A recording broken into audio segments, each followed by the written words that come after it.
confidential funds. Dinisburse ang confidential funds.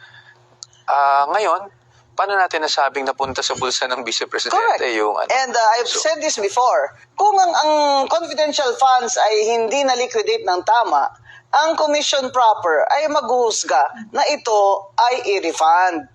Pero dito sa case ni VP Sara Duterte, sinabi ng COA na may unqualified sila na report at ito ay na-liquidate na ng tama. Hindi ibig sabihin na kung hindi mo na-liquidate ang inyong confidential fund, ay plunder na. Kasi sa plunder, kailangan may transaction ka.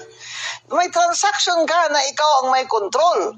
Yung problema, wala namang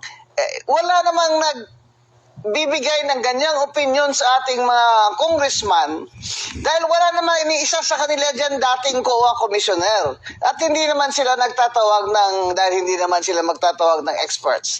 So ngayon, ang tinasabi nila sila na lang ang magsusuri. Kaya sinasabi ni Luistro na gagawa sila ng mini trial.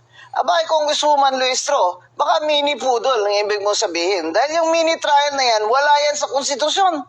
Hindi po yan jurisdiction ng House of Representatives. Under Article 9, Section 3, Subparagraph 6, the power to try the impeachment cases lies solely on the Senate.